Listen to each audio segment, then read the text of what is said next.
Good morning. Welcome back. We are into the discussion segment, and we, of course, will be turning our attention on the Building Bridges initiative in the young people's context. They issued a presser, and this was the presser by the Young Aspirants of Kenya Movement, YAK-M, and they listed out about 8 key points, and this, of course, included the unity, prosperity in the country, and specifically they pointed out in item number 5, to just quote them in their presser.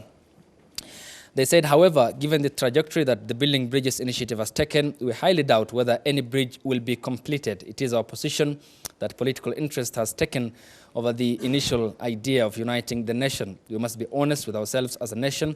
We must tell each other the truth. The time for sugarcoating is over. What bedevils us as a nation is divisive elections that are manipulated by the ruling elite. Since the introduction of the multi-party elections in 1992, in Kenya we have fought every election except in 2002. As members, we feel that it's important that we discuss this issue in the BBI honestly and wholeheartedly, pointing out the 2017 nullification of President Uhuru Kenyatta's re-election by the Supreme Court. We are joined for that discussion by, on my far right, Alois, who is the student leader at Daystar University. At the center is Honorable Farah Maalim, the former Deputy Speaker of the National Assembly, has been in Parliament since the early 90s, therefore vast amount of political experience. Good morning, I do appreciate your time. And on my immediate right here is Dr. Maloba Wekesa, lecturer at the University of Nairobi. Gentlemen, I do appreciate your time. We equally have a live audience of young people who will be making their contribution in regard to how we need to engineer ourselves around the most important element of coalescing around a cause as a country.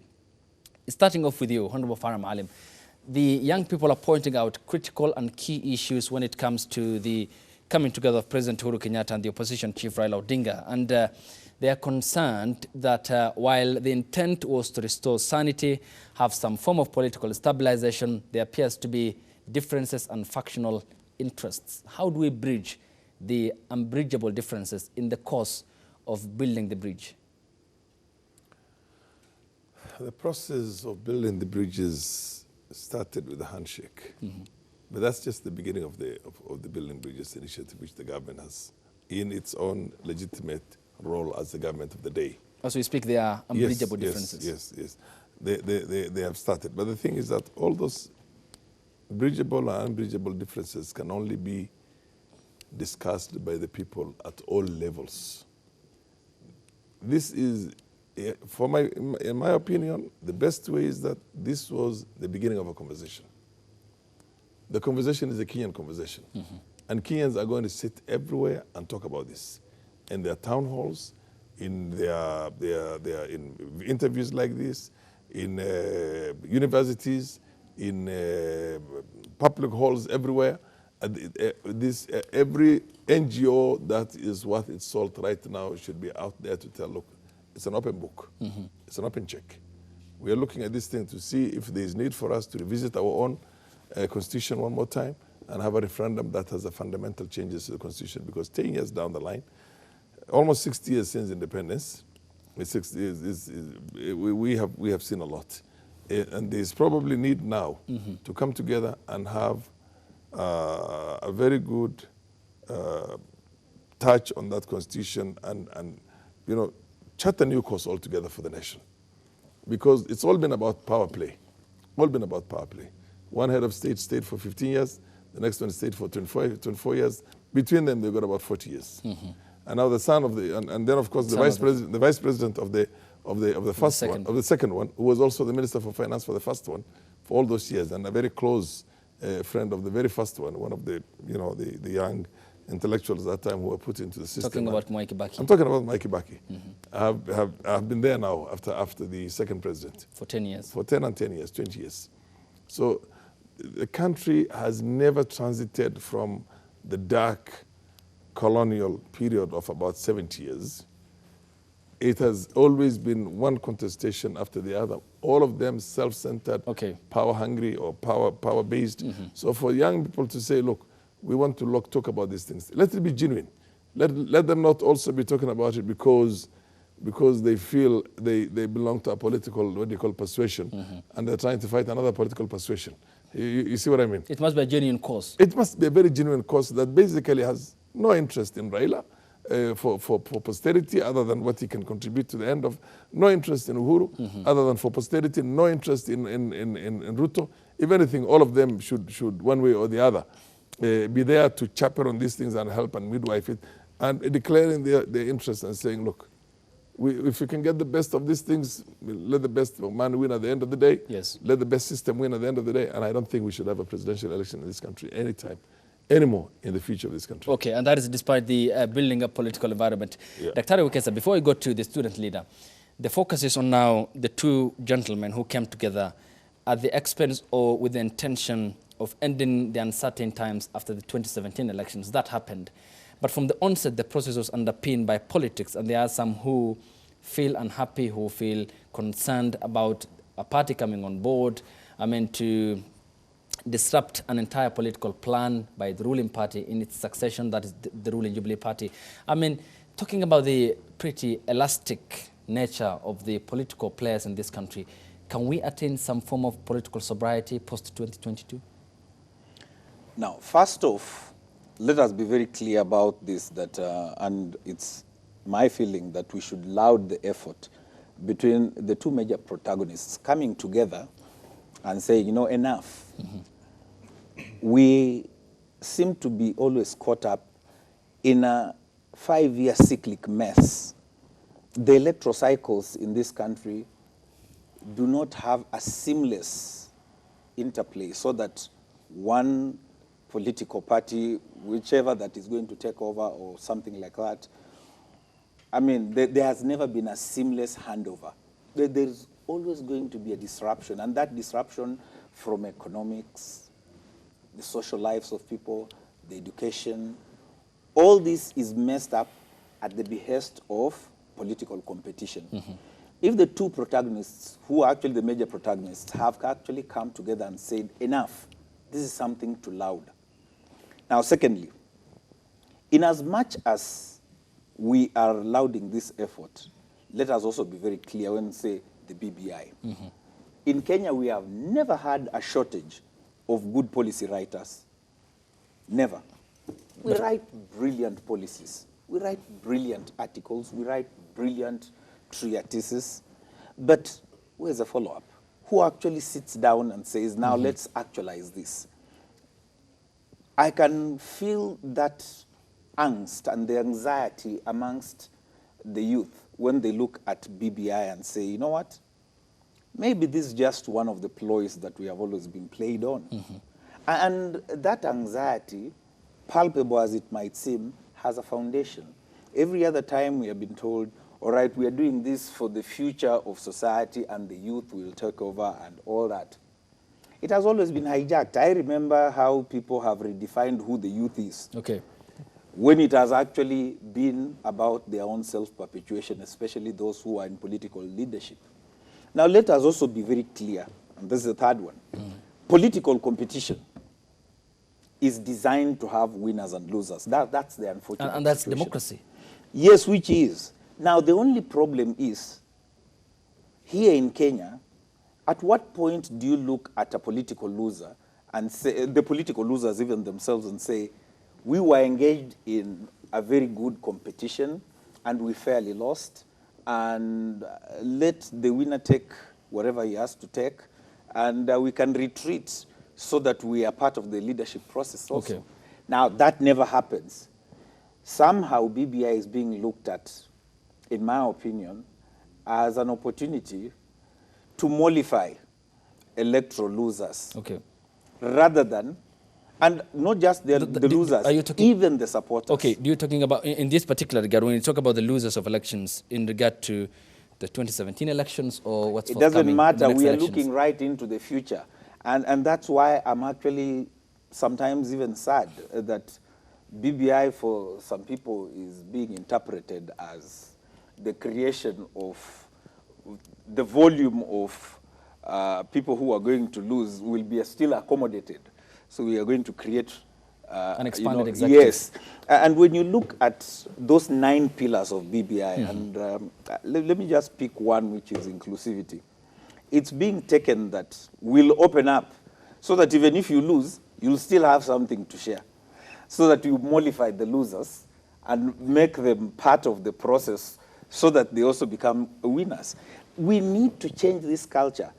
I understand if the youth are actually skeptical about the outcome of this, they have a foundation.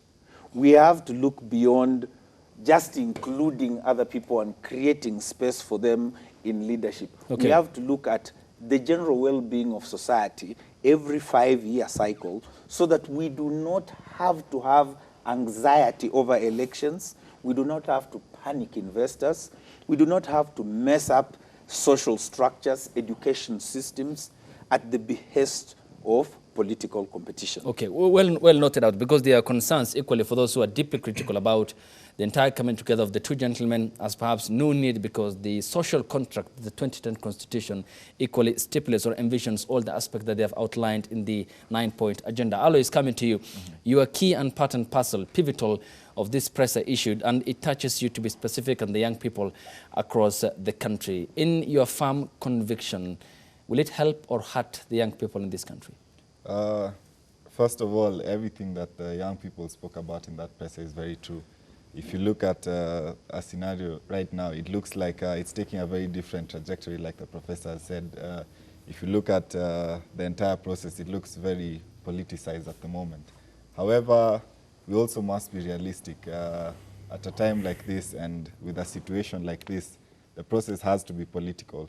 Now, being a young person in Kenya, unfortunately, has never been an advantage, and it's looking like more of a disadvantage as each day goes by. And what you see from this presser is just young people trying to find their space and trying to make decisions for themselves. However, what we are going to see moving forward is a lot of engagements between young people, because I think politicians have actually realized that this BBI, what is going to determine whether this BBI goes through or not, is actually young people. We are the majority, and that cannot be ignored. So as far as the BBI and it being important goes, I think that's neither here or there.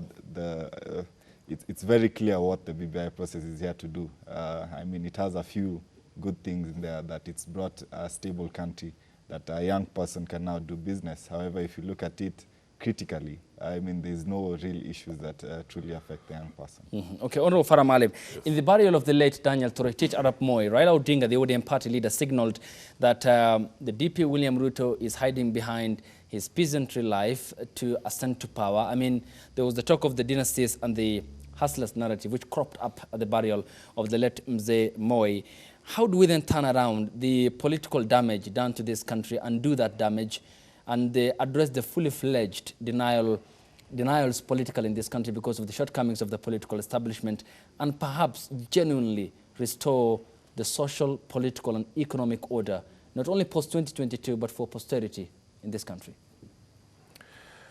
You know, the issue of dynasty, it's a very shallow narrative. State capture is probably what people should be talking about. But what dynasty? Kenyatta went barefoot and went to learn carpentry and everything else, the father of the current Kenyatta. He started off very poor. This Moi did not even have secondary education. He finished primary school, and because he was one of the best that time in the region he came from. I'm talking about the father of Gideon Moi, the late whom we just buried. Yes. And had his own fair share of difficult life. Odinga. Raila Odinga himself, Jaramogi. Raila himself went to school barefoot at a young age. I mean, he was not from a very that rich. His father was a teacher, and you know, teachers those days, what did they used to get? 20 shillings, 30 shillings per month as a salary, and they lived in one room all together, all of them, the kids, him and his brother and his father and his mother as kids. So basically, the point is the state capture. I mean, after post-independence, state capture is what we should talk about. That, of course, is there. And all these families that I've mentioned have benefited immensely from that. So if you have to deal with that, but talking about dynasty, Ruto went barefoot, did the same thing like Raila did, and in a very short period of time, from the time he became a deputy president, he's one of the wealthiest people in the country. So he is also part of the state capture there. He cannot call anybody. You can't. Or hide behind the hustler narrative. No. The hustler it's not everybody hustled. They didn't have, Gideon did not hustle that much, but his brothers, his younger brothers, his elder brothers, were there when their father was poor and they had a problem. Basically they're suffering like any other Kenyan family. You see what I mean? Yep. So basically that bit itself is extremely, sometimes, people, they insult the intelligence of the common Kenyan here. We were there. I was there. I mean, I remember as far back as the 60s. So basically, you literally know how everybody came through. The point we now want to talk about is one. One is that, yes, there is a state capture by anybody who has access to power, presidential or deputy presidential power, except probably one or two guys who were there for a very short period of time. And even then, Din Murumbi, of course, what's his name, Mudavadi, Kalonzo, you cannot say that they were part of that state capture. They were very peripheral to the power itself, the real power. But the point is, for posterity, this country needs to look at these things. It's not rocket science. Why do we have a violence after every 5 years? Because there is no free and fair elections. Elections are rigged. Why are the elections rigged? Because you end up becoming an imperial president and you determine everything. Okay. You determine the wealth, the richness, the power, the community, the infrastructure for your people. You determine everything. So it's do or die. One would go... You have to get it. You have to get it at all costs. So the point is that, can we do away with the presidential election? And the society will always be divided along those regional, tribal interest lines and all those things. In your view, parliamentary system of governance can do good for this country? That, in my opinion, is the best thing. That, in my opinion, is the panacea, is the silver bullet, because you go and elect your own member of parliament. And they belong to different parties. He comes to parliament. He comes to parliament. Majority party. Depending on how many of those members of parliament from his own, or has what they call party, is having the simple majority of the others. And the ability for you to create a coalition, if you can't get the 50 plus 1% of the parliament itself, the plenary parliament. In that case, even if you have to put up a seal, because they say mixed member proportional representation, which means you maintain all the 290 constituencies, but you have an additional 30, 40 constituencies which are going to be won through party. So you can go and vote for you. Every person votes twice there, at least for member of parliament and for the party. You vote for member of parliament of your choice. You could be an independent. Okay. He could be from a party that you do not subscribe to, but you like his own qualities. But you also vote for a party. And based on the percentage of the total votes cast that that party garners, they will then take that percentage from the 50 members who are supposed to be for the mixed member, or rather the proportional representation. Okay. So you have a hybrid. You have system of governance. Yeah, you also, like South Africa, you also have a constituency.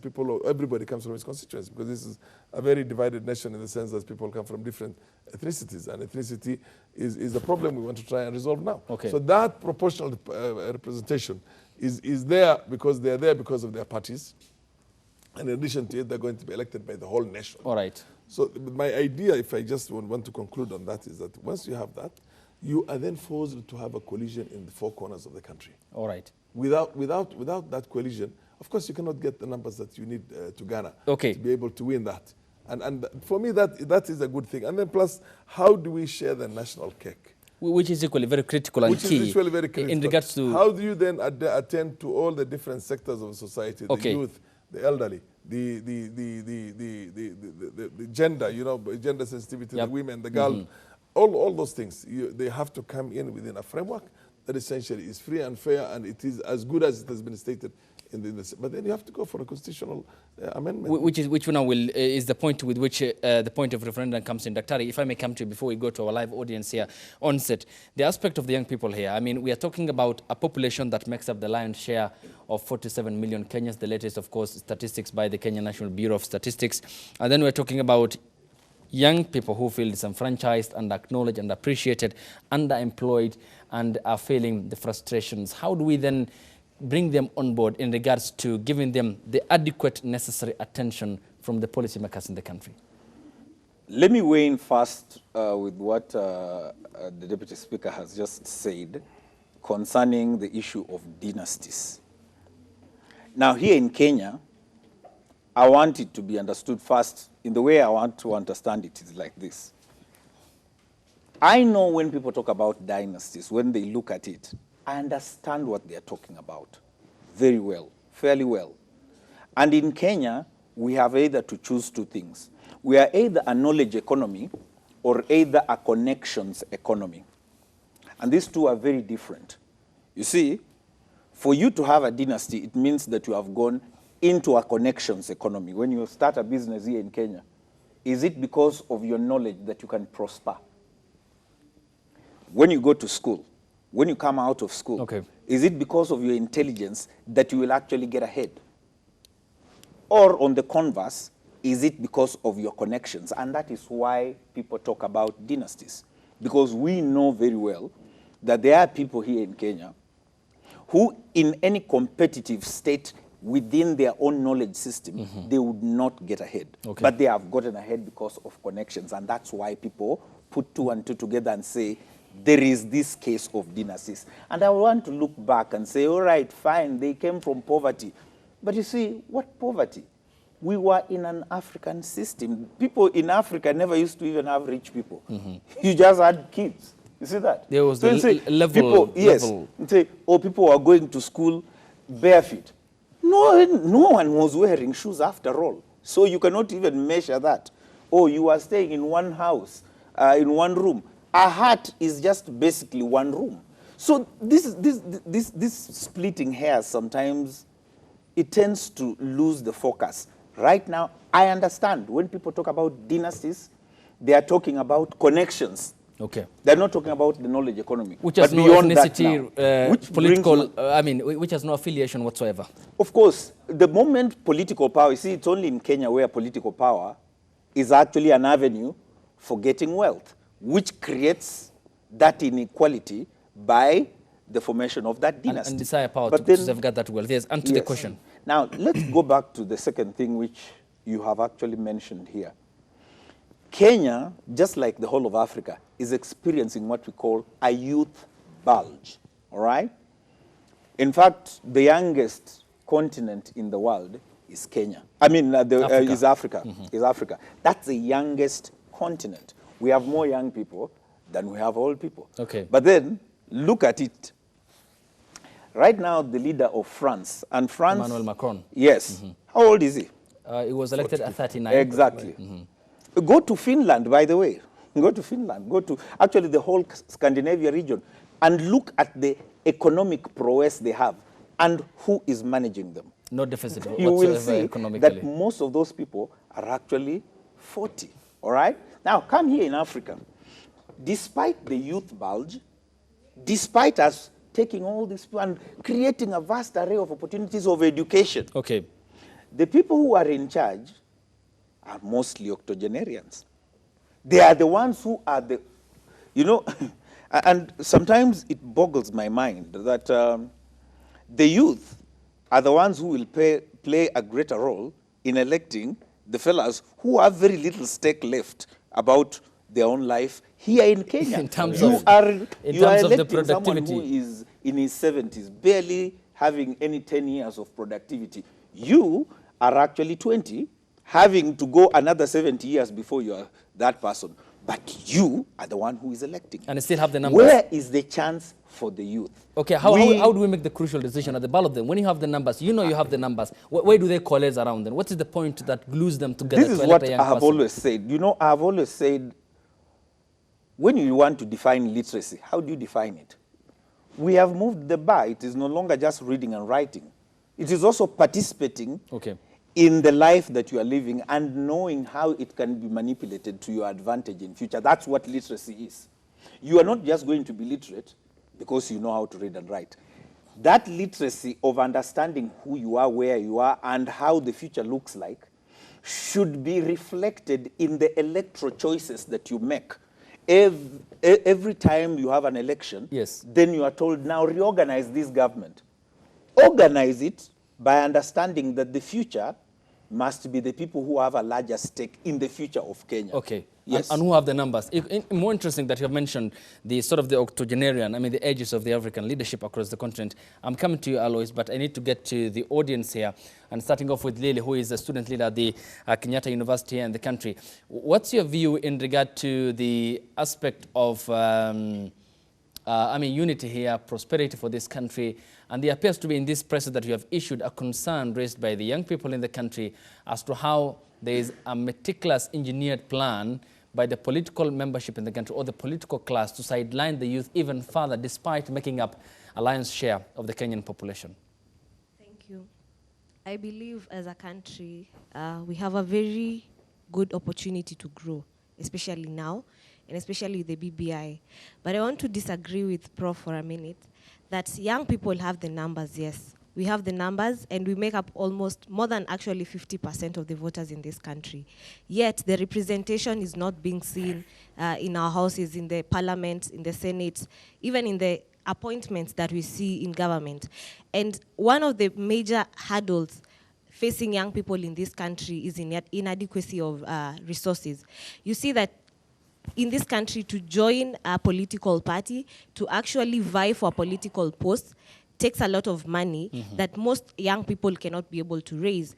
So you find out that most young people are actually even being kicked out at nomination levels because of the many electoral injustices that we have in this country. So how do we streamline the systems to make them more youth-friendly and to have even more youth-friendly policies so that young people can actually get the opportunity to get represented on a fair playing ground, rather than what we are seeing now? Because I can tell you of so many people who actually were very good youth leaders but were kicked out at nomination stage. People being bribed out, like, step down, we're going to give you this amount of money so that we can give you a nomination. These are things that are affecting young people. How do we then work around all this to make sure that the numbers can actually reflect in the representation that we see?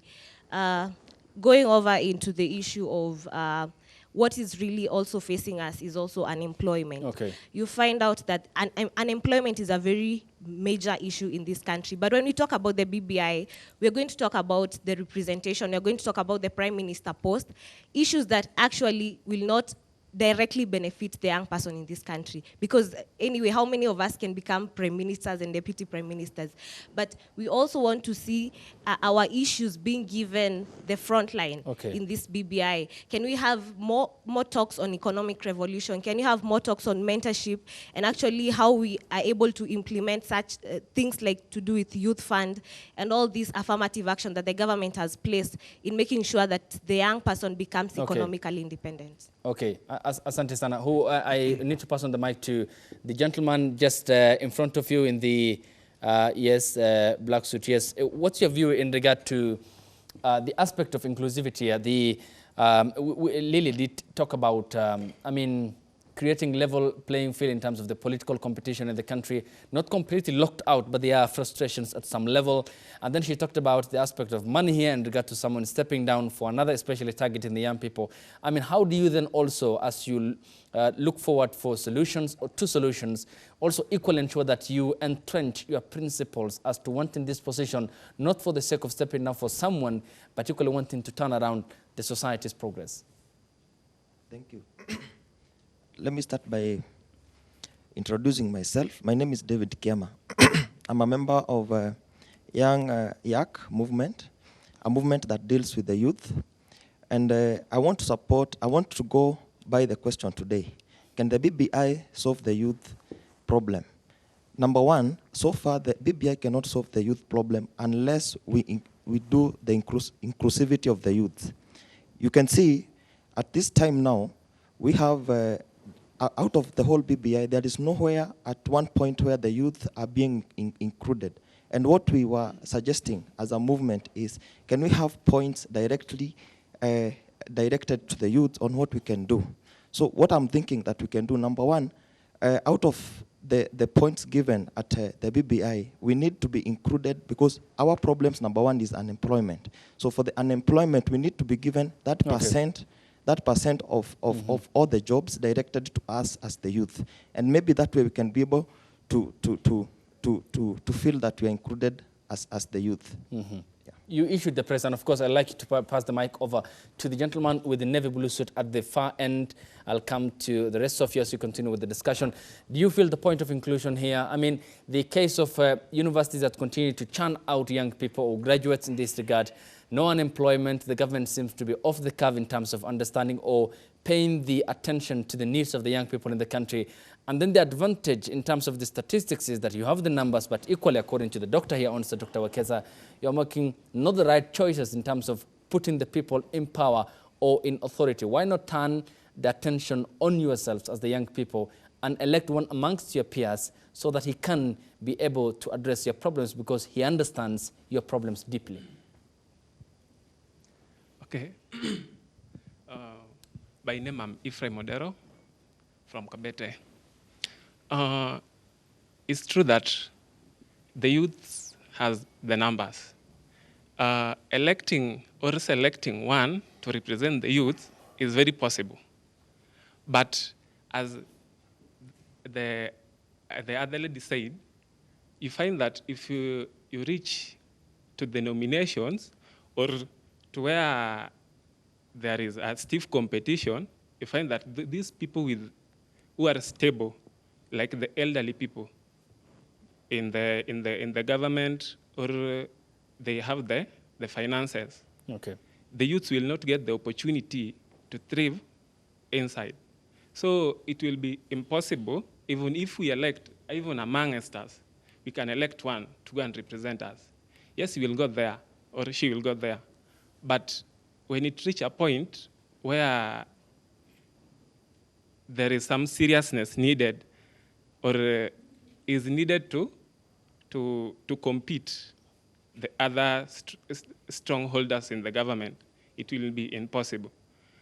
So to me, I think Okay. I think it could only be possible if it was included in the, like, if we talk of the BBI. Okay.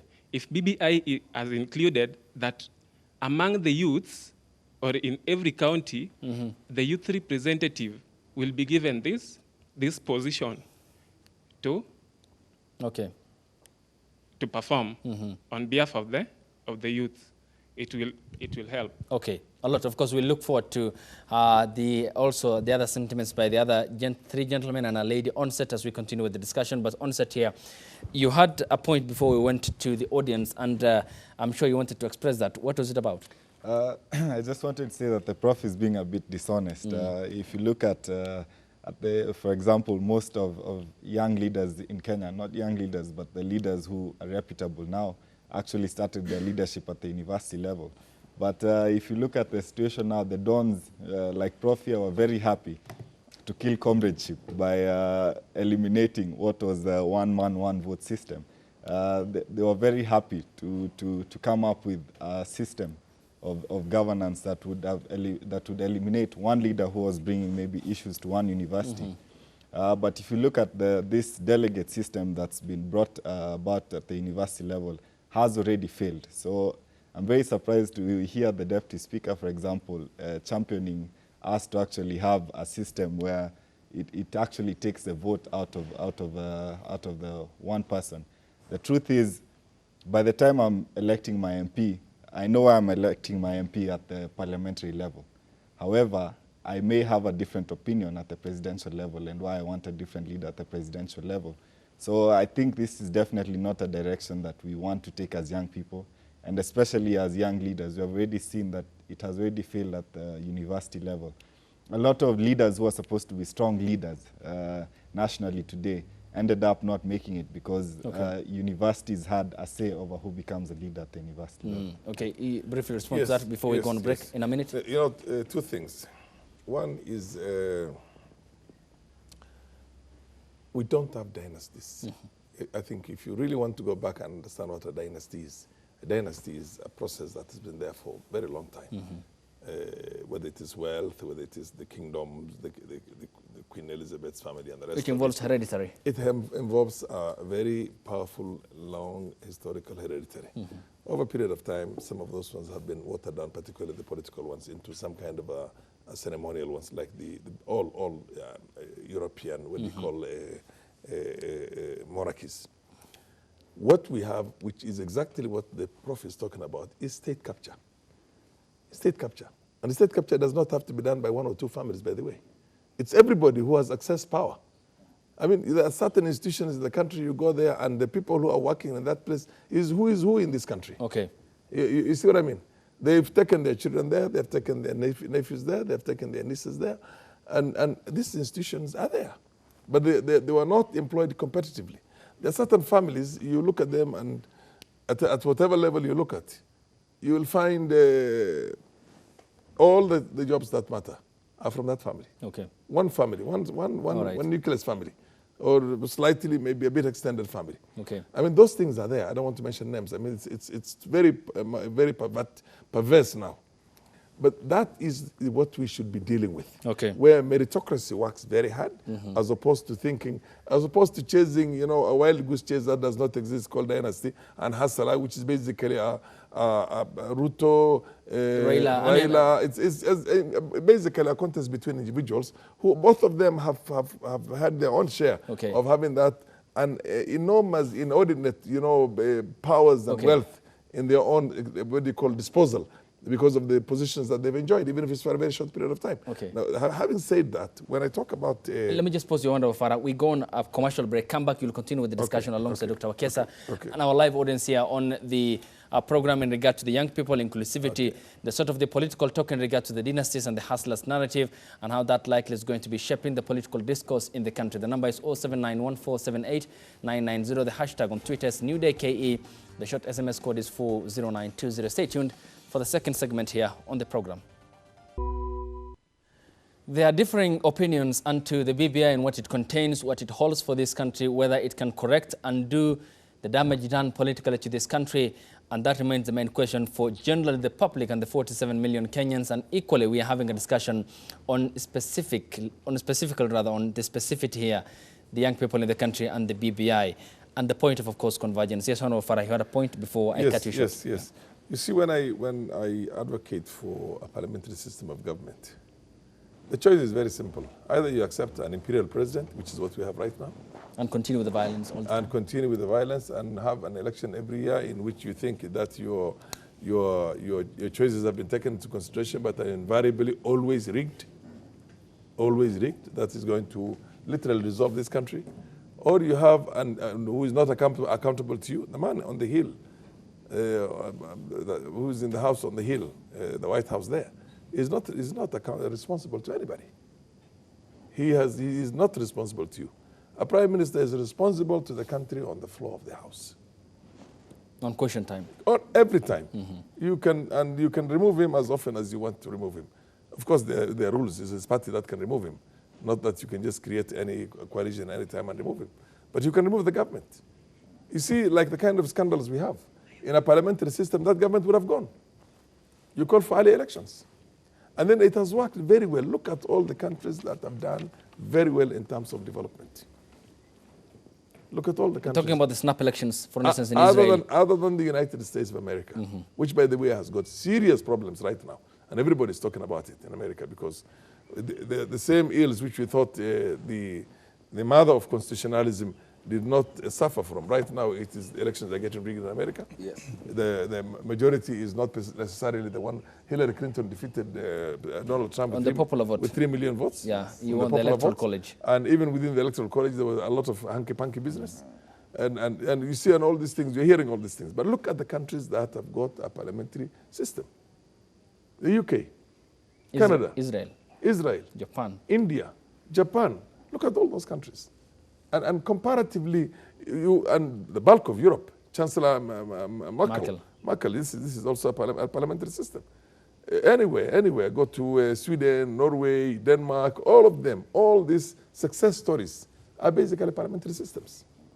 And you have a titular president who is there as a ceremonial president, which are very limited functions in there, including receiving ambassadors and the rest, but who is given a term of usually this kind of people are people who are non-controversial, university dons, scientists, people who have got, look at Hong Kong. Yes. And look at also, of course, Hong Kong now the situation has changed, but the lady is more or less like a... You're talking about Carrie Lam. No, I'm talking about, sorry, not Hong Kong, Singapore. Yes. Look at Singapore. Look at Malaysia. And look at all the success stories that were there. And look at all the Asian tigers. Korea, South Korea. Yep. It's a prime minister. These are all countries that have got prime ministers because this person is accountable to the people and the country on the floor of the house. But when you look at an imperial president like Russia, for example, with Of course, and under talking Putin, about how he has changed power. Under Putin, yeah. With the Russia is looking good because of the primary products. Russia is not an industrial country. It's not a Silicon Valley country, let me be honest with you. Of course, there are a few things. You can get a few smart whiz kids who can interfere with elections and the rest of it, from wherever they are. But what is Russia's prosperity is on primary products. It's primary products, oil. It's the biggest. Yes, natural gas. Natural gas supplies and to oil Europe. and the rest of it. It's not because they've industrialized. It's not because like America, they have such a powerful economy based on that industrialization, modernization, and the, cutting edge technology itself. Okay. They're not manufacturing any planes. They're not manufacturing Airbus. They're not Lockheed. Not what you call Boeing. Not all those things. All right. Neither do they have. Okay. This is what I'm trying to tell you. But then look at these Asian tigers who are doing extremely well. All right. Extremely well. And what I'm trying to tell you is that the beauty with having a parliamentary system is that, one, you will not have any more violence in the country.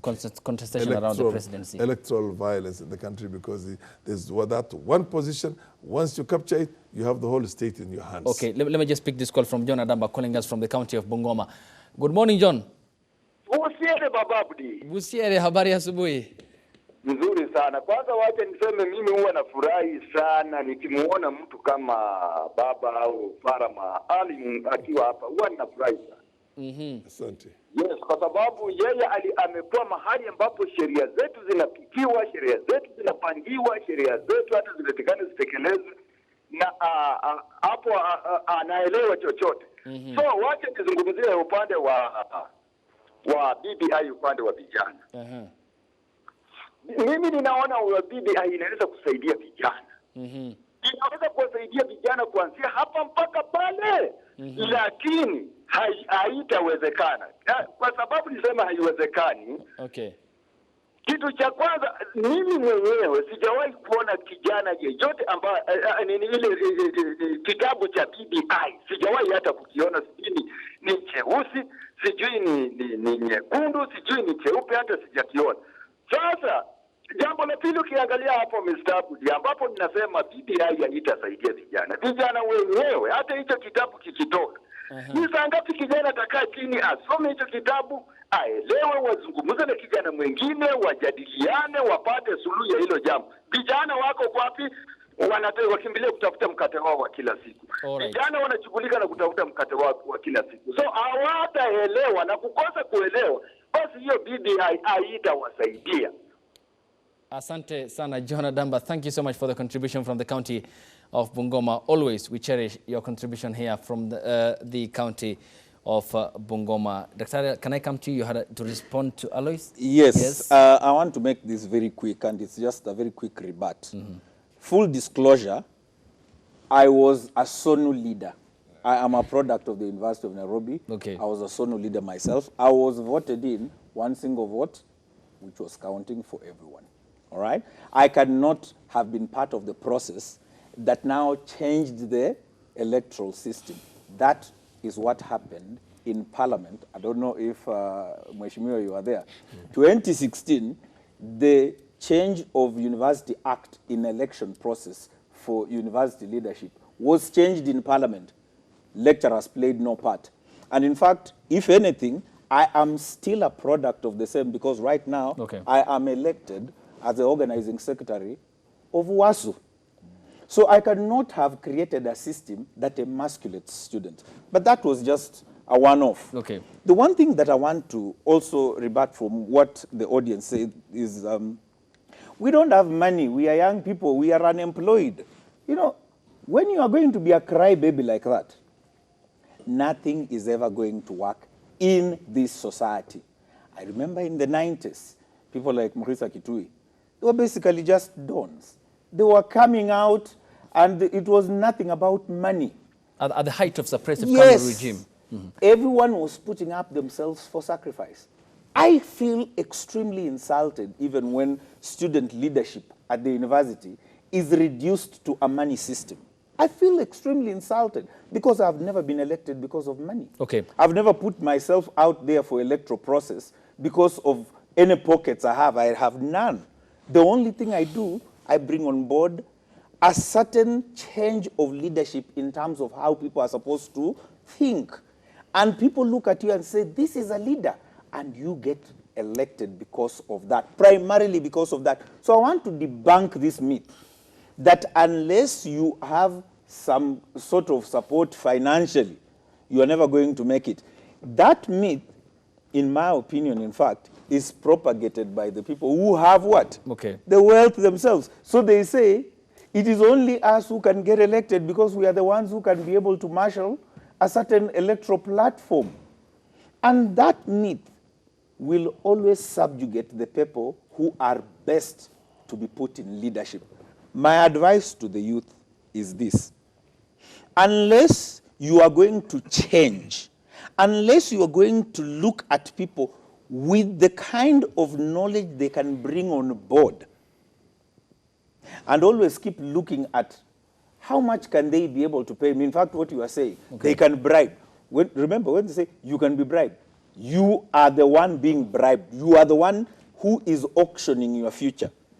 If we can have that change of heart, in fact, and that is one thing that I have actually been praying that BBI also addresses quite succinctly. Let electoral competition not be based upon money. Okay. This is also affecting actually what you have just said about the US. The US system is actually right now captured because look at the number of billionaires who are coming up and saying, I want to be president. Including the ads which are run in Trump campaign in Florida. Yes. Okay, and the billions, of course, that we spent with regards to the IEBC and the more than 50 billion Kenyan shillings, yet the process as per the Supreme Court was marred with irregularities and illegalities until there was the legitimacy issue. That legitimacy issue was withdrawn, and then there was the handshake. I just want to support one thing that he has said. Briefly, because I need to go to the audience. Yeah. One thing that he has said. Look at Obama. Obama was getting contributions that were as little as $5. No more than $20. But he had so powerful, so much billions, that he ended up even paying the debt of Hillary Clinton because he had so much left. He had one of the most expensive and elaborate elections without necessarily being a billionaire himself. He was a common man's person. So if the same youth can come out into the open and seek these positions and do the kind of stuff that basically is being done nowadays, in which you say, I need donations, but not more than 100 shillings. Yes. And 2 million people send 100 shillings each. Okay. That is already 200 million Kenyan shillings. You not only can that youth capture his own seat, but he can help another 20 youths capture their own seats there. Okay, which is equally... But you see, the narrative is that the problem with this country, by the way, is as much a problem with the youth as it is because they are the ones who are hired. They are the ones who are hired to become. Hang on a minute. They are the ones who are there as basically social media warriors. You know, with a little bit of here and there, they can do whatever they want. They are there in groups everywhere. They are the ones who cause violence. They are the ones who are in everywhere. Listen, let me tell you one thing. And they're the ones who are making the people who are endowed with wealth in the country and the old leaders stay there for as long as they want. So if they could borrow a leaf even from Hungary. Yes. I remember the early days during the Glasnost, Perestroika, you know, when the change of the communist bloc was collapsing. Yes. And Warsaw in Hungary, which is a former Soviet bloc. There was a party that was formed and that produced a prime minister one time. And the rule of the party was that you had to be less than 40. Which is a political party? Yes, you had to be less than 40 years to be a member of that party. And power in that country was captured by that party one time. And they produced a prime minister who was less than 40. And by the time he reached 40, they wanted him out and they wanted somebody else to take over from him. Despite serving as prime minister? Yes, indeed. Okay. And which, of course, my memory serves me very well, he gladly accepted. So what I'm trying to tell you is that the whole thing is determination. If there is a determination and there is the problem with the youth of today, ask them today, all the youths who are here, how many of them have read books of Che Guevara, who have read Malcolm X, who have read, you know, the serious, Dubois, W.E.B. Du Bois, Marcus Garvey, the serious political thinkers, revolutionary political thinkers of the olden days. You will not find any. or even Martin Luther King, for that matter, and what his movement, basically the emancipation movement. What they are looking for is wealth. Youth are looking for deals. Which is the materialistic aspect here, and it's of concern. Okay, let me go to Alois. Very few of them. Yes, Alois. Yes, go ahead, please. I mean, I hear a lot of what the two are saying, and a lot of them are quite right. For sure, there's a part of my generation that has agreed to live with the status quo as is. However, I must say also there's a huge group that is not being given the recognition, but we are getting that recognition slowly, of young people who have decided to actually stand up and take it to the next level, seek for leadership positions, myself included. Okay. We, as the young people, we have a group of so many young people who have actually lined up themselves to take up the leadership positions in political parties, many of them that are having party elections this year. So there is hope for young people, but in terms of BBI right now, there's not too much, but we're hoping it will improve. Actually, after this interview, the BBI team is listening to us as student leaders, giving proposals, and we'll be hoping that they actually take up these proposals and hopefully take them to the next level. However, one last thing, Deputy Speaker, we can't compare ourselves to Obama, for example. Obama and ourselves right now at very different context. If you look at US, that's been a democracy for so many years, the Democrats were already a very strong party. So automatically, if you got the Democratic ticket, then you had the backing of so many people who already support. In Kenya right now, we have too many political parties and not enough ideologies. And that's why principles. it's very, principles, and that's what makes it very difficult for a young person to actually Okay, and just back up the Deputy Speaker's point is that even after leaving the White House, Obama was living in a rented house in Washington to wait for his one of his daughters to finish education. And even when he finished the law school, even when he finished Harvard Law School, and basically was called to the bar, he did not go and work with one of those top-notch companies that were going to pay him millions of dollars. He became a social worker in the inner city community worker. That is in Chicago. The inner city of Chicago, yes. Inner city, you know where, have you been to Chicago? Not, but you cannot, he was working. My friend, you cannot drive in that place. You cannot even walk. You're worried for your life. Because of the violence, because of the violence, because of the drugs, because of the prostitution, because of all those things. All right. And he still worked among those ones to change their lives. So basically, that element of sacrifice, and by the way, Obama did not come from a rich family. He was the son of a student from here who left and abandoned his family. You know Black what I mean? American for that matter. An African American, and everything was not going that right for him. But it's essentially, if you read his book, the Audacity, what is it called? The Hope of Audacity. Audacity of Hope. The Audacity of Hope. Yes. The Audacity of Hope, yes. The Audacity of Hope. You read his book, and you always understand his life himself. And all these different continents that he had to live in, including living in Indonesia, you know Indonesia. what I mean? And with his stepfather. Especially that dreams from my father. Yes. The dreams from my father. There's the dreams from my father. And you're right. That's the dreams from my father. And finally ended up with Yes We Can, which is the... And ended up with Yes We Can. If we can get as many youths as possible who basically can dream and want to change things, revolutionize things, we were let me tell you, we were at our young age at your own ages, of course they say, we were socialists. We were revolutionaries. We were willing to fight for the socialist revolution worldwide, anywhere. So that conviction was there, although we came from very poor families. You understand my point? And how many of them read? I mean, even the Kenyan revolutionaries like Ngugi wa Thiong'o and all the rest of them, how many of their books do they read? Let me not go have to you read audience. Detained? Have you read Detained? Has anyone of you read Detained? Let me go to Gerald. There you go. Gerald Austin, the young aspirant Kenya chairperson. You issued this statement and you can hear the discussion. There seems to be the acknowledgement that this is an important coming together, but the main essence is the concern you expressed in the presser about the cause of concern that you have raised of being forgotten about by the establishment and policymakers in the country. In regards to this discussion, the BBI steering committee, the BBI rallies, and the President Kenyatta and Odinga on the other end, do you feel there is hope on the horizon for the young people? Not much. My name is Austin Gerald, and I am the chair of Young Aspirant Kenya. I want to thank you so much for having considered our... Hopefully you can turn on your mic. Yes, we can get your sound better. It's okay. Yes. So, are you getting me? Yep. Yes. So It's okay. I must say I'm so grateful for even being part of this beautiful conversation this morning. The most important thing about this our press was the issue of inclusivity. One of our core values. I think there's a problem with the mic. Someone will come and fix it. Hopefully, we can have, we'll have it set up. Are we getting it? Hopefully, yes. Someone will come and fix it up. Okay, you'll continue with the point, Gerald.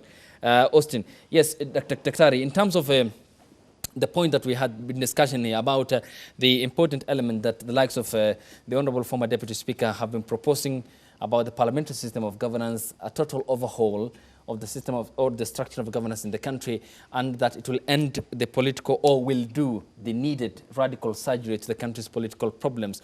But when we look at the BBI at the moment, the intent was good, yes, you acknowledge that at the opening statement.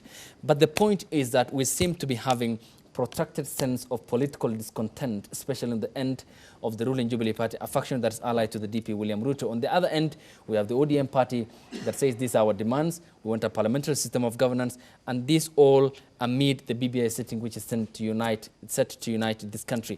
When you look at it politically, I mean, there are some who have suspicions, especially the critics who say that this is just a continuation of the political figures in the country. Is it a project fantasy in some cases? Do they have a point? I want to start by reiterating something he had actually started talking about, which is the question of inclusivity. You see, BBI, in fact, I think one of the major planks, apart from that corruption pillar, that inclusivity is quite humongous. And what he just talked about there, it looks like people are misinterpreting what inclusivity is all about. And this is my interpretation of what inclusivity is. Number one, does my vote count? Because that is how you will include me. Okay. All right? Does my vote count? Because if I am going to cast a vote on an already predetermined result, then I'm not being included in the first place. Number two, proportional representation. You see, the quest of proportional representation has to cross-cut from gender parity all the way to socioeconomic endowment to even addressing issues of gerrymandering, which I have actually seen because people have actually carved out constituencies for themselves, all right? And sometimes using tribal sentiments to do exactly that.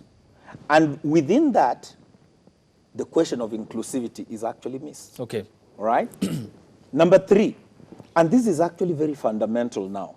When you talk about inclusivity, have you actually brought on board all the thinking that the country is having in its aspirations? And what are the aspirations? For instance, the youth, they want employment. They want jobs. For the fellows who are in the middle income, they want opportunities which would come by way of things like mortgages, affordable health care. That is part of inclusivity. Now, if this is missed, whether BBI is going to actually just gloss over them is actually the point of suspicion by the youth. And I understand them when they say they suspect they're actually being left out, and a narrative is being created in the sense that they will be part of the process, when in fact it is designed to exclude them, not include them. Okay, that is the discontent here. Let's get back to Gerald. Continue with this point. Yes, go ahead, please. Talking about inclusivity, which is one of our major core values. And if you look at chapter 6 of the BBI report, it's purely on inclusivity. So our main question and worry is, will it be implemented? Because looking at the ongoing rallies at the moment, already there are some bridges being demolished and some bridges are being built. We want to assume that they're building bridges. But when I talk in the capacity of a youth. When I represent a youth.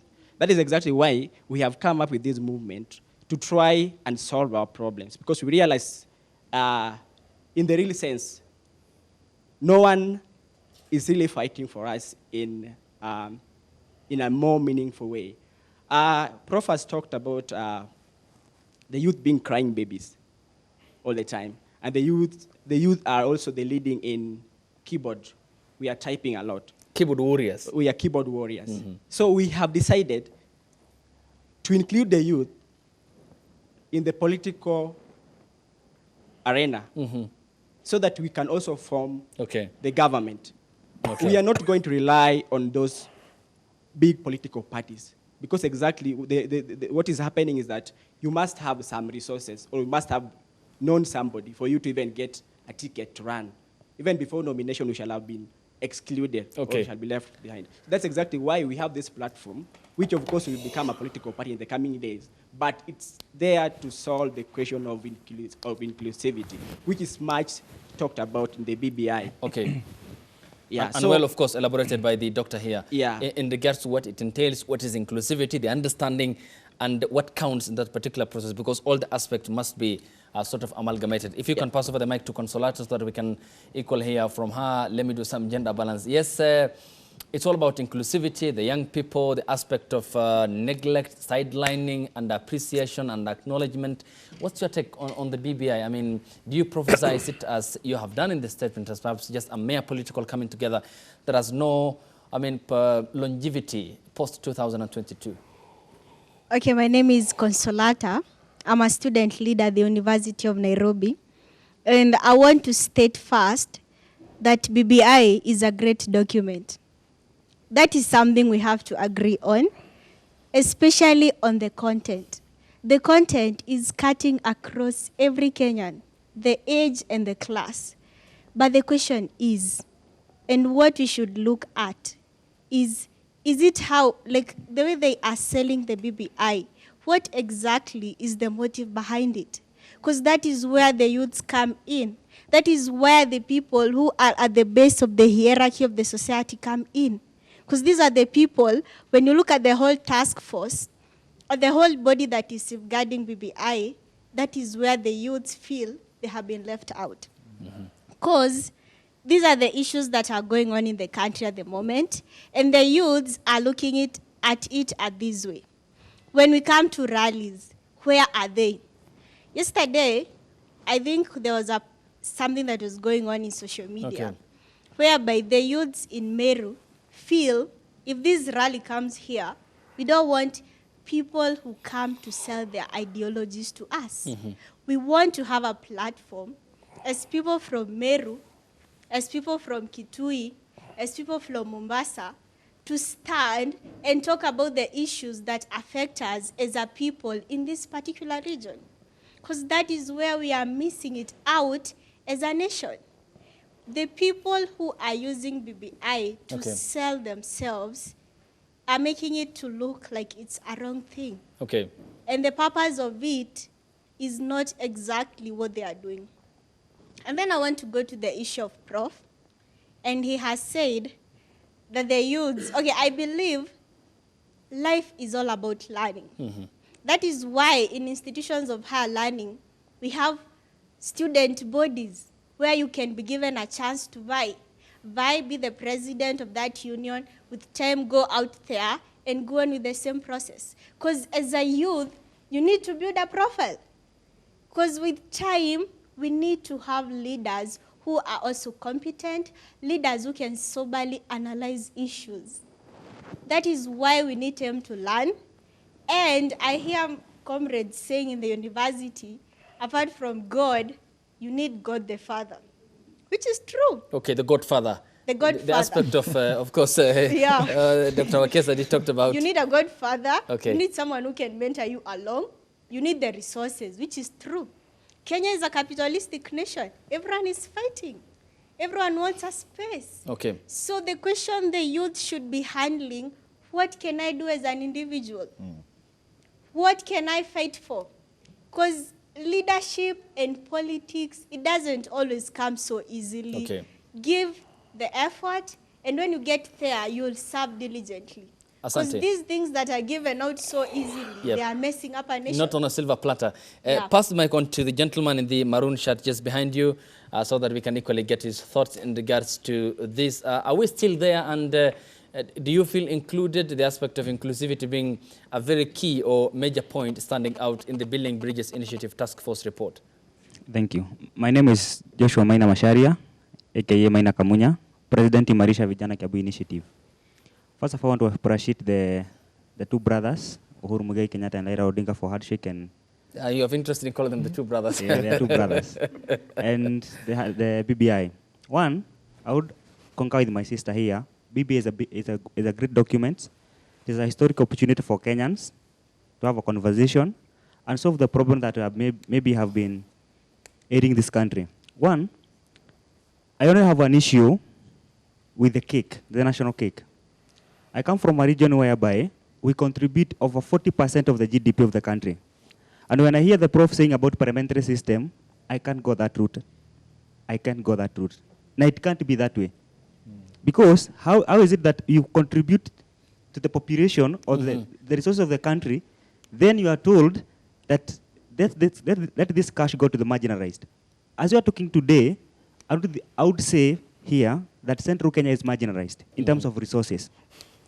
Two, they are talking about making wards as a development unit. It's a good thing, because if that what the BBI task force will implement to the country, it will propel the growth and development from that level. Okay. Para kijijini. So I think it's a good thing. The other thing I think, let's talk. I hear Professor talk, and I think he is in the US, not in Kenya. Okay. He is talking like those policies and whatever he is talking about, they can exist in the United States of America. Okay. They can exist in UK, in London. Those in Kenya, they can't exist. Politics in Kenya is about money, power, just that. So as young people, we know where we are coming from. The times of the former speaker here were better than ours. Today, if you try to run in our office without cash, Manze will be frustrated. You get the point? So you have to prepare yourself, as my sister said, run, get skills, grow slowly by slowly. But the problem in this country is not about economy or whatever. The problem we have with the political elections we have, very and the political conduct, you agree with me, has had an effect on the economy of the country. Sure. Because you read the Auditor General's report, 1 trillion is lost between 2013 and the financial years, 5 financial years. Kenya has lost 1 trillion Kenya shillings unaccounted for, including Eurobond. Therefore, the political misconduct led to economic mismanagement of the country. We agree on that. Ask yourself one question. Why was it that in 2002, there was no violence? It is the only political election that we did not experience violence, right? Why did we have the violence in 2013 and 2017? We had a new constitution in 2013 and 2017. 2010. 2013 election and 2017. They were done under a new constitution, the 2010 constitution, right? But they still had violence. Why? The problem is about the electoral system we have. The winner takes seats, all. As the professor had said there, we know as a Kikuyu today, or as a Ru, ask a Ru today, whether they're in government. He'll tell you no. But where is Baba? Yes? According to where he is. He is in government, right? Baba is in government, but if you ask them, they will tell you Baba is not in government. You get the point? So they are still feeling excluded, and yet he is in government. So I think the problem we need to address here is electoral justice. And it requires so many things. Our economy will be stable, because those countries that have grown and are driving the economy, they have a long-term plan, right? So if you have a stable electoral process, that you can be able to know that even if election come 2022, our economy will still be stable. It will be fine. Yes. Let me just pass the mic to Wekesa. You'll finish up. A question He will respond. Yes, before, Yes. You say you produce about 40% of the GDP in this country. Sure. Central Kenya. Yeah. And based on that, you would never accept an electoral system, a parliamentary system. Yes, that is what he's talking about. I want you to educate us on the nexus between your production, or maybe your perceived numbers, and the electoral system. Today, if you talk about the one vote, Yes. it will favor the central region. Yes. Right? 1 shilling. One vote on sharing. It will favor us so much.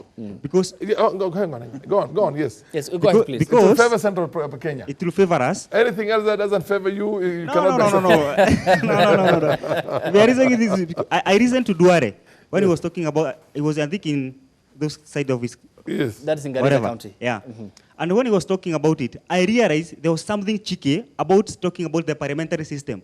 Because once, if you implement parliamentary system, then the Central Kenya, with their majority, with their population, they'll have nothing to count in the national level. So they will have something to count, to be fair to our audience at home too equally.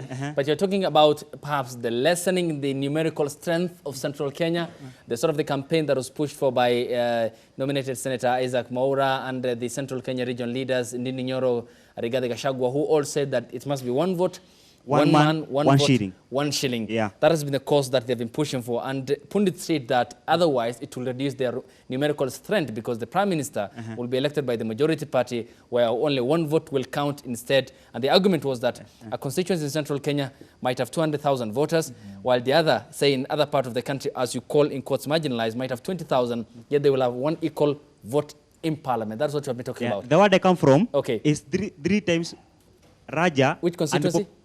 Juja constituency. Juja in Kiambu. Kiambu. Yep. It's more popular. I think it's equal to a certain county, Ramu. Lamu, yes. You get the point? How many wards do Ramu have? Two constituencies? 2 constituencies, right? How many Kiambu constituencies do we have? 12. Compare the population, the production, and that of Ramu. Okay, of course, it gets down to many aspects. Honorable Farah and Dr. Wekesa will respond to that. Yes, but let me yes. pass the pass to Wekesa from Bungoma County. Yes, you can briefly make your comments equally before you go to Lily at the back. Thank you, Ayub. I'm Gibson Wesaka Masaba, not Wekesa, YAK representative, Bungoma County. Thank you very much. One thing that I want to start with is we are just speaking about BBI. And I want to ask all of us a question. Have you seen the BBI document? Of course, we haven't. We have not seen it. Now, if I may ask, are we being fooled? We have not seen the BBI document. Very few people have seen it, actually. And like Professor might have seen it. If I ask Mheshimiwa, have you seen the real document? Very few people. Unveiled the one unveiled on the 26th of November at the Bomas of Kenya. Many members of the public have seen that, but there are questions as to whether all Kenyans have gotten the document. So the thing is, we just saw the document. We as youths, we are just seeing it via our phones. We don't know if it's the real document or not. It's just a baseline for discussion, basically. Yeah. So, let him finish. Please. Go ahead, please. So the thing is, we must come together and see whether there is light. Yes, the BBI document, as my sister Consolata said, it's really a great document. That is BBI 1. But there is this BBI 2 that is coming. I think it is not a great document. Has he seen the document or not? Because I speaking have not about seen it, BBI but from my why do you suspect there's another document or BBI 2? Because that seems to be, you seem to be agreeing with Senator Kipchumba Murkomen, who said there is a hidden document. All this we are saying is just the seeking of answers or questions, yet we have the answers. Yeah. Why do you take that path? The reason why is that we had agreed, all of us, that the BBI is great, actually. But now, you know, His Excellency Uhuru Muigai Kenyatta and Raila Amolo Odinga, after unveiling the document, the pro-Tanga Tanga team also agreed the document. Okay. That is okay for all of us. After that, they now came up with now the BBI 2 document. And that's why you are seeing the BBI team going around and taking the views. They are now coming up, they are now trying to form other things like regional blocks. And believe me not, expect something like regional blocks and other different things in the BBI document. So you're talking about the three-tier system of governance? Yeah. Sawa. Okay, let me get back to my... As I finish up, Ayub, excuse me, yes. as I finish up, there is this thing too, unless politicians change their mindset and put Kenya first, the BBI will just be like the session paper of 1965, former President Mwai Kibaki Vision 2030, and now President Uhuru Muigai Kenyatta Big Four agenda. Remember, President Uhuru Kenyatta has already forgotten the BBI, the Big Four agenda. Okay. We must accept that. Okay, it more or less not forgetting, but eclipsed by the current BBI formation. But Gerald, I'll give you 45 seconds. Like I get to Lily and then come and finish up here on the panel. Please, as you. It's okay. The document is a very good document. Whatever it's trying to say, you know, we are over 14 million youth, and not all of us are digital. So the document may not have reached mashinani. So the thing is, we need the document to be printed. On economic point of view, BBI 1 took about 10 billion, according to the information out there. That money is too much. Right now, we are getting to another level of the BBI, which is called BBI 2. At the same time, we have rallies going on. The other day, you saw there was some argument about the misuse of these funds as far as the organization of the rallies are concerned. It means there's too much money that is still being wasted at some point. So the youth still feel that there's something going on that is not going to favor us. Another thing that we are not really comfortable with is the creation of the regional government. We are going to recycle the governors who have served for the governors who are ending their 2 terms. And where is the youth? Okay. That's exactly why we are here, to form a political movement to be able to bargain for those positions. And that's why we're having the discussion, to inform the public and equally have the viewership across the country, because as the media, we set the agenda and have the capacity, of course, the main responsibility of educating, entertaining, and keeping our audience in terms of information at the very forefront. Yes, Lily, your final closing remarks as we come back to the panel here and finish up with Daktari, Honorable Farah Maalim, and Alois. Okay, thank you. First of all, I'd like to comment on what Daktari said. It will be very unfair for us to sit down on national television and tell youths that they are being crybabies. Because I feel that we really have a great country, we really have a great youth, a really good crop of youth. But the problem we have is how friendly are the policies towards the youth. And what I raised is actually not even the money aspect, but actually the electoral injustices that we are having. How many youths are actually making it to the nomination and from the nomination to the ballot? These are numbers that we should be looking at. If we are looking at inclusivity, can it be included? Can it be factored in at the nomination level so that we can have more youths being nominated, so that we can have more youths actually being elected to various positions in government? The second thing is about now the resources. We have a policy in IEBC of the maximum amount of money you're supposed to use as a political aspirant for any position, which is actually very much implemented in the United States of America. And that is why you see they have a very good democracy that actually gets even a son of anyone to the White House, because these are policies that they actually implement. Yes. So how is the IEBC looking into that? If we say we are going to spend $2 billion for presidential elections, where is this money being raised from, and how is this money, being, so that we are not getting people who have a lot of resources hijacking the whole democracy, and we have now what we have now, the state capture. The third thing I'll talk about is the mentorship. Young people, we really have to acknowledge the fact that we cannot be left to run this country on our own. There are more people with wealth of experience. There are more people who are more learned than us. Yes. We really have to appreciate that fact.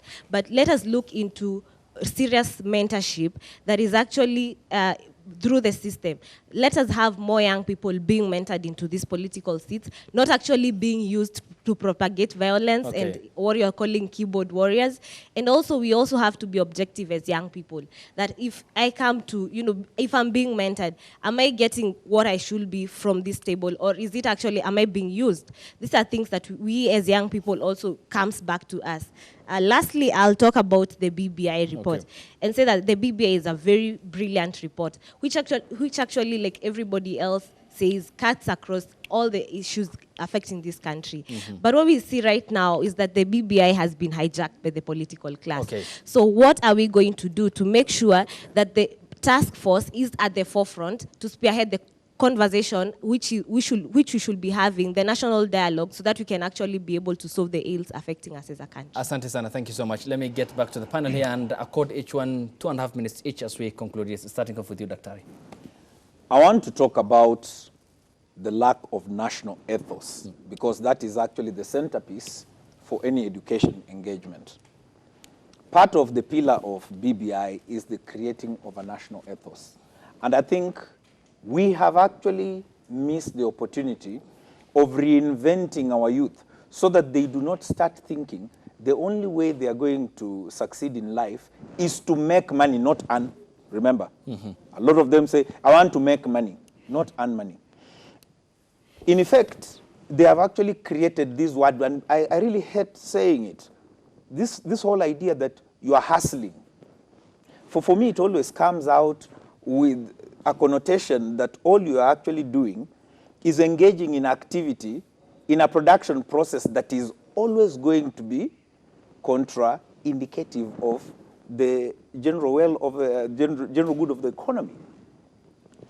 This national ethos, if we want to create it, let us be forthright. Number one, don't go to church and church leaders participate in this mollifying of stolen wealth. You know, the bigger the tithe you give, the more holier you are, and the front desk you are given. No.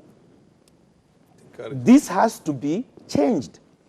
Let us be frank enough and look at the people who have actually made wealth through disenfranchising our own communities and point at their guilt and also ridicule them.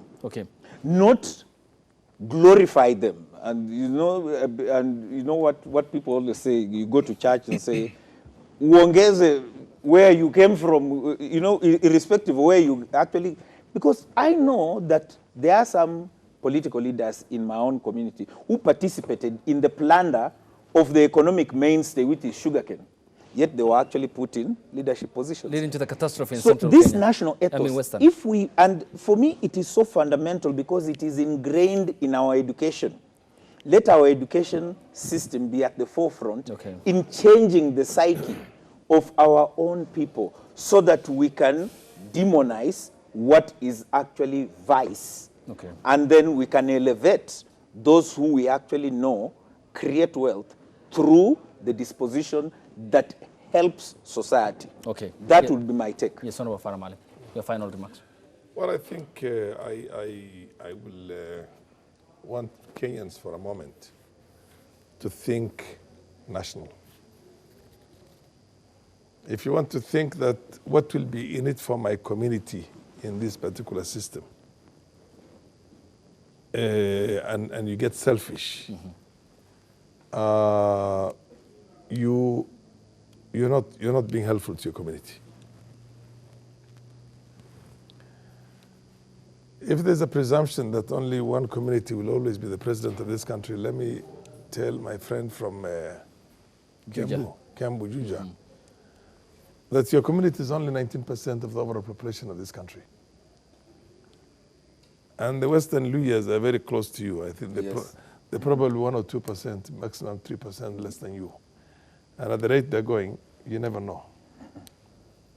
And for information, for posterity, 25 years, 30 years down the line, the Somalis will catch up with you because of their liberal marriage family system. Yeah, even the Bajunis that you're saying we cannot have the same power as them. Think national. Don't think about your community. If you keep on thinking about how will my community capture this and keep it to the exclusion of the others, then we don't have a country. We don't have a country. And I think what you're looking is how can we make it inclusive? How can we work out a situation which will probably give us a Taita prime minister or an El Molo prime minister in this country, which, provided the man is good and he can take this country to the next level of development, what do you care? What do you care? What do you share with your kinsmen now? Just because Uhuru is the president, are you partaking in the Kenyatta wealth? You're not. Because Duale is the majority leader, you think all Somalis are partaking in the wealth that he has? Or if Farah Maalim was the deputy speaker, whatever I have, you think my community will partake in that? No. And that goes for Raila, that goes for him, Professor, and goes for everybody in this country. What we have to look at, let us for once try and think as one ethnic community called Kenya, and look for the best to lead this country and the best system that is going to deliver us to the next level of development. Otherwise, you'll always be complaining about being excluded. You see, if this country was having a growth of 10%, 15% per year, like Ethiopia is having today, like Rwanda is having, you will not be talking about what you're talking about. Because the biggest preoccupation right now is how to get employment because you finished university. That will not be the case. And the economy for that matter. And the economy will be doing good. Okay. But right now, with this kind of a situation we have right now, where there's no accountability, where there is the biggest corruption in the world, it doesn't matter how well that economy does. Okay. All that, what you call, there's nothing called shared prosperity. All that prosperity ends up in the pockets of a few. A few individuals. Not ethnic communities. Okay. Not ethnic communities. For information, Kikuis are some of the poorest in this country. And if you look at it on a population per capita basis, you probably have more Kikuis poor in this country than Taitas or any other community there because of their numbers. So basically, let's look for a way that is not going to help. Having one of your own there at the top or having a Luo there at the top does not help his community. It won't help the coffee farmer, the tea farmer, the fish farmer, the dairy farmer, the maize farmer, the sugar farmer in Western Kenya will not be helped by Luya being there. The camel farmer or the livestock farmer in Kenya, in Northeastern province, cannot be helped by having a Somali as a prime minister. No. You need a Kenyan who is going to look in this totality and bring about that prosperity for the country. Alois, final comment. I'll just start by quoting that our greatest fear as young people is not that we're inadequate. The truth is that we believe that we are powerful beyond measure. The only thing is we're actually scared by how much power we have within our hands. So what I'd urge my fellow young people, and I hear a lot of populist opinions still from us young people, but I think we need to move from the populist opinion, sit down as young people and decide, okay, what are we doing? Rather than all of us thinking of forming 100 political parties because we all want to get into office, how about we look at the current political parties that we have right now, set up the right structures, take up leadership positions in these parties. The truth is, as a nation right now, we are still tribal in nature, and our political parties are actually tribally inclinated. So why not, for example, if you come from Kiambu, why not take the opportunity, join Jubilee, get a position in Jubilee, find a way to lead your people? If you come from Nyanza, why not find a way to get a position in ODM? Go out there and lead your people. I'm not saying that we should not. Because it's a majority. I'm not saying that we should not form political parties as young people. But the truth is, as young people, we can't all form political parties. Let's work with what we have. Let's come up with realistic solutions. Let's take up opportunities. If the BBI report has not reached your village, why not take that opportunity? Go out there, be the crazy person. Talk to people in your villages about the BBI. Help them understand what it is that is being brought to them. And I think this is the only way we're going to make these changes. I've taken that initiative out there. You can also do the same as a young person. Asante sana. Alois is a student leader at Daystar. Thank you so much for coming. I do appreciate your time. And at the center is Honorable Farah Maalim, the former Deputy Speaker of the National Assembly, served in Kenya's parliament since early 90s. He, of course, a vast amount of experience. Daktari Wekesa is lecturer at the University of Nairobi. Appreciated Daktari for coming on board, and equally to our live audience here in studio for their contribution towards the attainment of a better Kenya and how we can do that with the current Building Bridges Initiative Task Force report. And that's where we end the discussion here on the program. I will see you tomorrow at the same time from 7. And we'll be talking to the same Honorable Farah Maalim, Senator West Pokot County Samuel Pogizio, Kibwezi West Member of Parliament, and Professor Hezron Mugambi on the way forward for the country equally as we take stock of the newspaper review and the main debate politically, socially, and economically in the country. From me and the team here in Lavington, we'll see you next week by the grace of God, and tomorrow at the same time. For now, though, bye-bye.